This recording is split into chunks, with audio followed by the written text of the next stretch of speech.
Halo semuanya, hari ini saya lagi di Kampung Perca, tepatnya di Kelurahan Sindangsari, Kota Bogor. Ayo kita tanya-tanya. Di tengah meningkatnya limbah tekstil, warga Kelurahan Sindangsari, Kota Bogor mengubah kain perca yang semula dianggap sampah menjadi sumber penghasilan. Berawal pada masa pandemi COVID-19 tahun 2020, saat banyak yang warga kehilangan pekerjaan, para ibu rumah tangga ini dilatih menjahit menggunakan limbah kain oleh tokoh masyarakat, aparatur kelurahan, hingga konveksi lokal. Langkah kecil itu dimulai dari memproduksi masker kain cuci pakai yang kala itu sangat langka dan juga mahal bagi masyarakat menengah ke bawah. Siapa sangka, berkat konsistensi dan jahitan yang rapi, produk buatan ibu-ibu ini mulai dilirik. Dukungan luar biasa pun mengalir dari pemerintah daerah hingga para pejabat tinggi. Sampai akhirnya pada tahun 2021, kawasan ini resmi diluncurkan sebagai Kampung Perca, sebuah kampung tematik dan wisata edukasi berbasis lingkungan di Kota Bogor.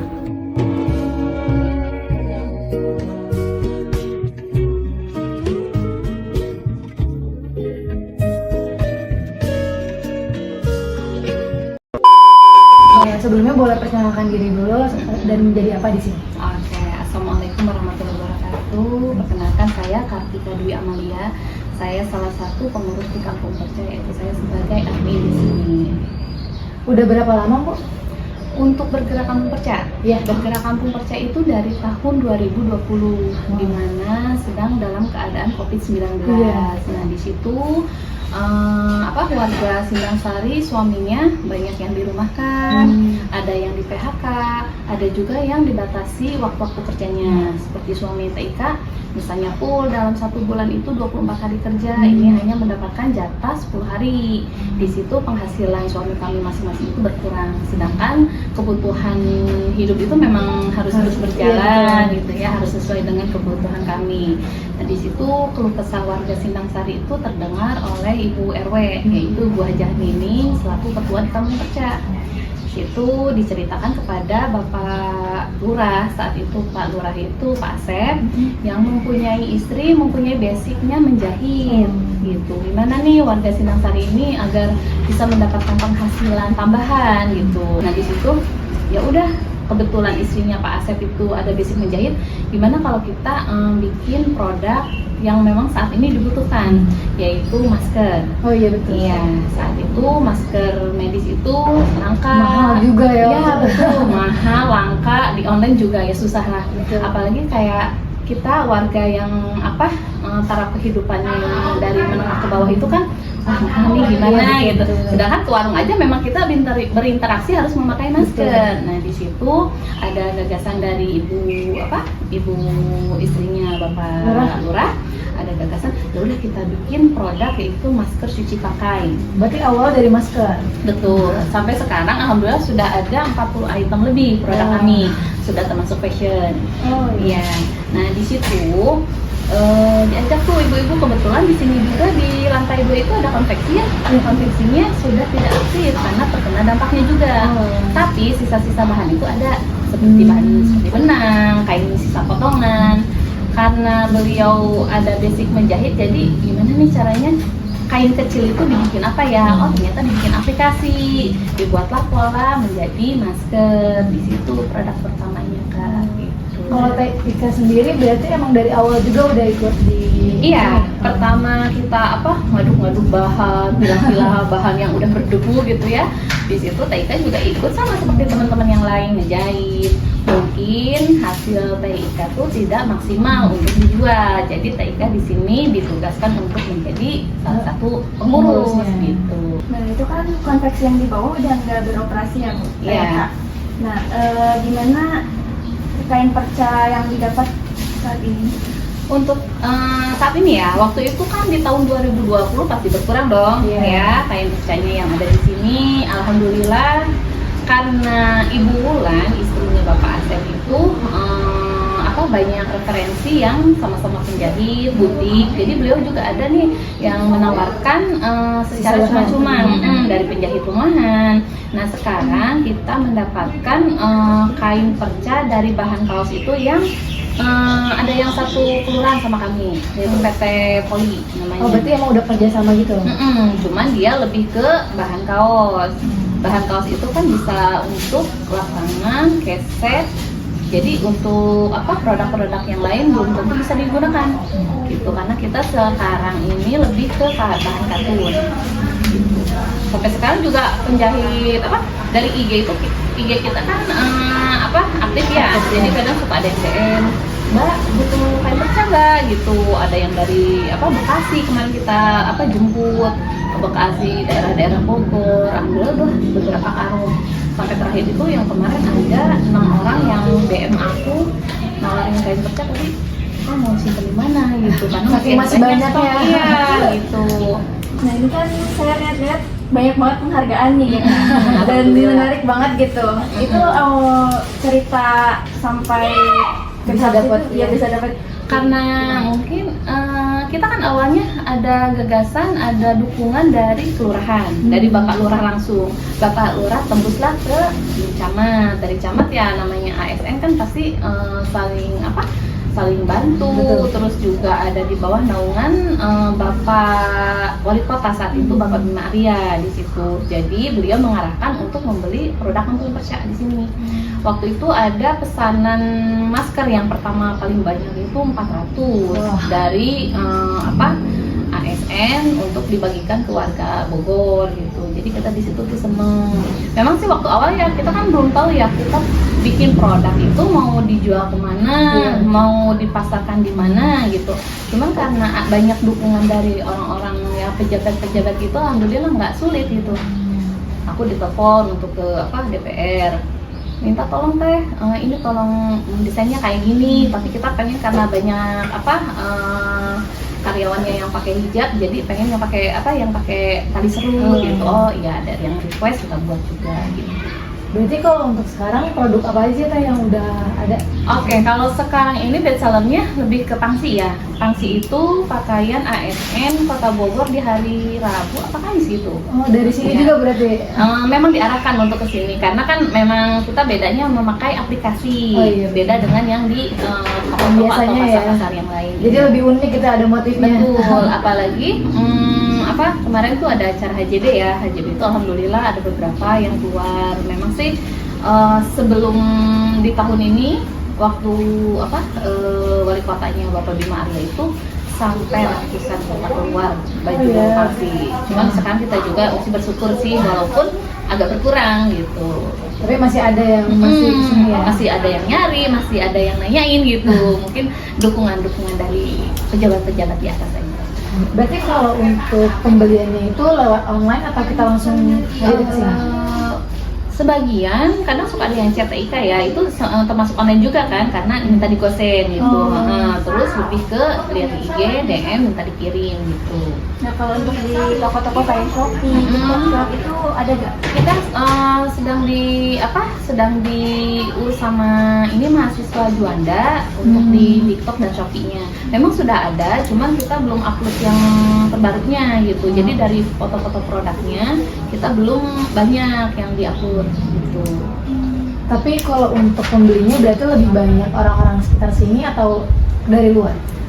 Seimbang Kak. Oh, seimbang. Jadi seimbangnya gini, karena kita ada di bawah naungan pemerintah.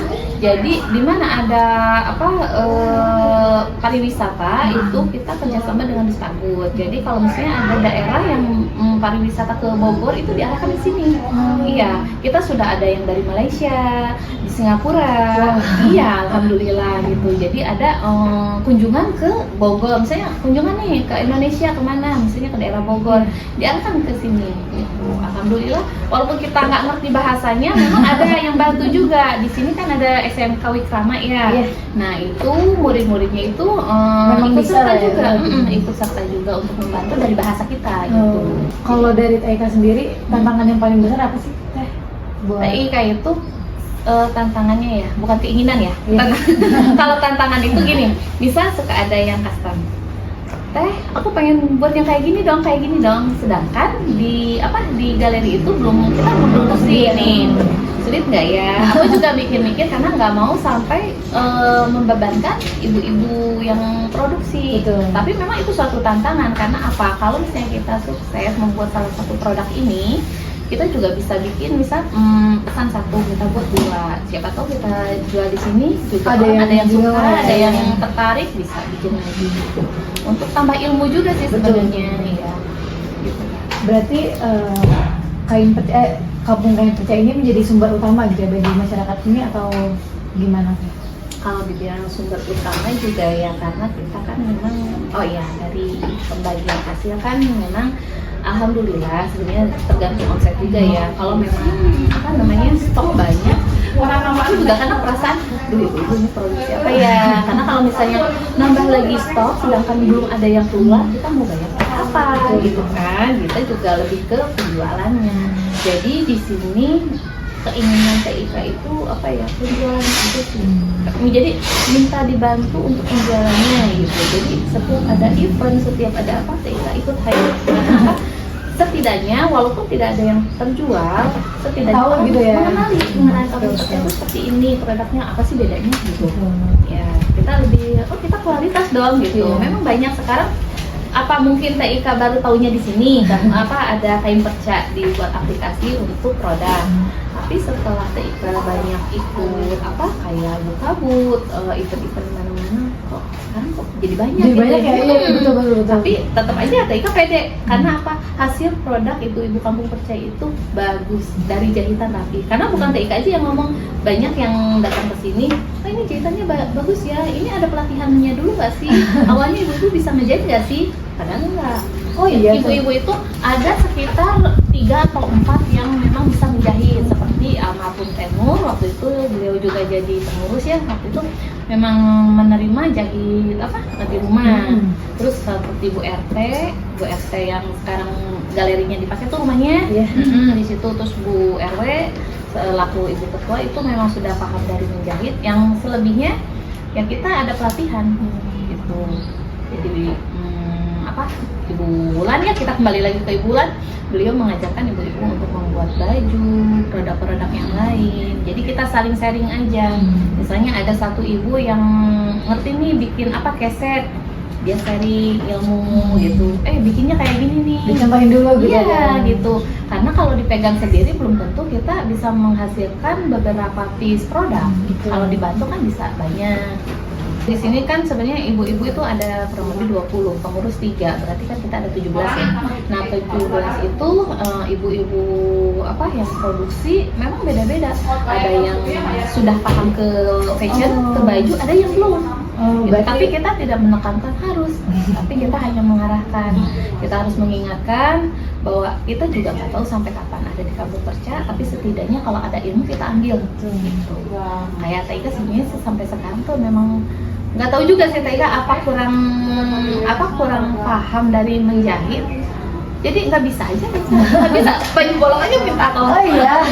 Karena gimana sih ini nggak ngerti gitu. Padahal kita itu karena banyak dukungan dari pemerintah, alhamdulillah kita waktu itu launching ya, ada Bapak Gubernur saat itu, Bapak Ridwan Kamil, ada Bapak Wali Kota. Nah sebelum launching itu kita ada banyak CSR.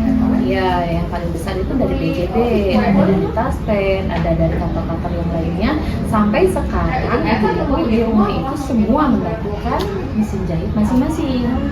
Ya, jadi kita itu dalam 1 minggu di jadwal piket. Seperti pengurus kita kan ada 3, nah jadi 1 minggu itu kita 2 kali masuk. Untuk ibu-ibu penjahitnya 1 minggu 1 kali. Tapi kita misalnya 1 minggu tuh ada yang 3 orang, ada yang 4 orang. Berarti enggak 17-17-nya gitu di hari yang sama ya? Karena kan memang untuk mesinnya kita masih terbatas di sini ya. Jadi ibu-ibu itu kalau misalnya seperti sekarang nih kayak Teh Yuli, Teh Dewi itu ikat hari Kamis ngambil bahan. Kalau misalnya tidak selesai dilanjut di rumah karena sudah menggunakan mesin bantuan ya gitu. Nanti hari berikutnya kalau misalnya ada nih kekurangan benang, mungkin karena memang warga sini juga nanti tukang waktunya piket juga datang ke sini untuk finishing gitu. Berarti kalau misalnya kayak setiap hari kayak gini tuh berarti yang dibuatnya beda-beda ya kayak nggak ada Tergantung ini kan misal nih ada pesanan kayak kemarin putu baru aku pesen dong 18, terus pangsinya juga 18, sama ini juga apa namanya teh outer. Nah, nanti dibagi-bagi kita juga sebagai pembeli itu, oh ini harus lebih kesini nih. Oh kalau misalnya outer itu simple, nggak satu style gitu. Iya. Berarti ibu ini nih yang bikin gitu. Betul, emang udah ada spesialisasinya masing-masing. Iya, jadi estimasi kita janjikan untuk selesai di hari ini, alhamdulillah gitu. Jadi sudah bisa diambil barangnya. Paling terakhir sih Teh dari kita harapan gitu untuk Kampung Perca ke depan itu. Itu harapan lo bukan apa jualan. Realistis ya Teh. Pokoknya Teh Ika mah mintanya apa ya? Harapan Teh Ika mah pengen Kampung Perca ini dikenal luas, melebarkan sayap sampai orang-orang itu nggak sampai masih Kampung Perca. Jadi Betul. sudah tahu produk-produk Kampung Perca, terus kita tuh tertarik sampai mau membeli. Udah paling itu aja Teh Ika, makasih banyak. Sama-sama nih, alhamdulillah ya, jadi anak-anak juga bisa silaturahmi ke sini. Betul. Halo Ibu. Halo, Sebelumnya boleh tahu nggak ibunya namanya siapa? nama saya Yulianti Dewi. Oke. Sebelumnya kalau ibu sendiri biasanya spesialisasinya jahit apa sih Bu? Saya biasa jahit baju pangsi. Oh baju pangsil. Berarti udah banyak ya Bu yang ibu jahit. Banyak. Kalau ibu sendiri udah berapa lama Bu? Tahun berapa ya? 2021 deh kalau nggak salah. Oh udah lama Kalau juga ya nggak Bu. salah. Oh berarti ibu tuh nggak dari awal banget ya Bu ya? Enggak, setahun berdiri baru saya masuk. Oh, oke. Kalau kesan-pesan nih Bu dari ibunya apa? Kesan-kesannya menambah ilmu, banyak teman. Betul. Iya. Selalu happy deh pokoknya kalau di sini. Oke, makasih banyak ya Ibu. Iya. Dadah Bu. Sama-sama, dadah. Makasih.